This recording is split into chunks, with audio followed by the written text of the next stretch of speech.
Welcome to Wordwatchers Weekly, the fifth issue for the week 21st to 27th May 2024. One of the first words that caught my attention this week was the word appetite.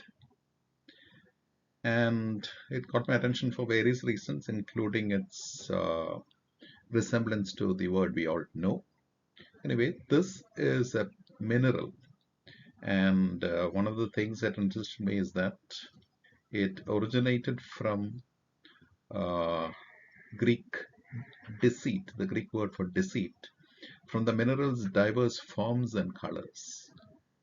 So it could deceive us with its diverse forms and colors, which is also something interesting about the origin of the word. Another phrase to catch my attention was this one, a lean wolf, uh, relating to a boxer, and for some reason I like the phrase in connection with the pugilist. The third word, actually a couple of words, phytoremediation and phyloremediation, the use of plants to clean up pollution in soil and water, which is phytoremediation, the use of plants to clean up polluted air, phyloremediation. According to this article, very cost-effective, well-researched, sustainable solutions to pollution. Another word that I knew, of course, anorak, but it had a secondary meaning, and I came across the word in its secondary meaning in a book that I was reading recently, and that is what made me look up the word, and I find that it is British informal, slightly derogatory expression for a studious or obsessive person with unfashionable and largely solitary interests. And the note given by this internet online free dictionary says that the origin is from Greenlandic, and the British English informal sense dates from the 1980s and derives from the anoraks worn by transporters, regarded as typifying this kind of studious, largely solitary personality. That seemed interesting to me.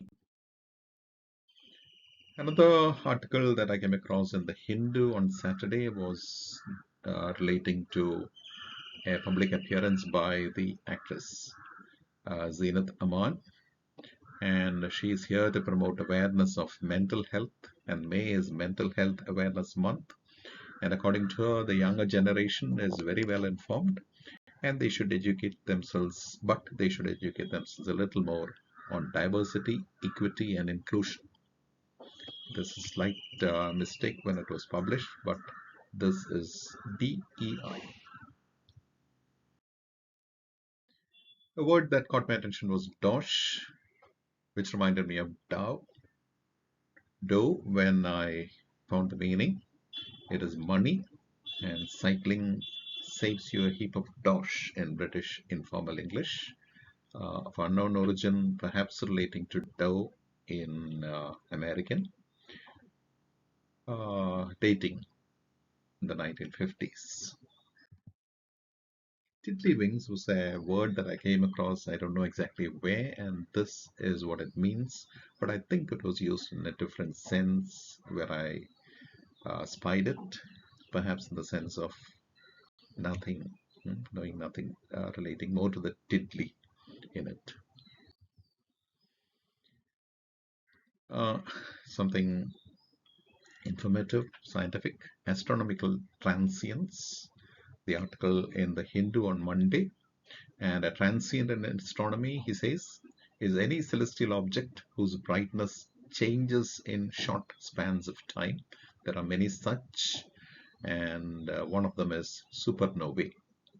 And on the 21st of May, the Indian American astronomer Srinivas Kulkarni was awarded the Shaw Prize for Astronomy in 2024 for his work on the physics of astronomical transience. More astronomical transience that We may not know active galactic nuclei and fast radio bursts.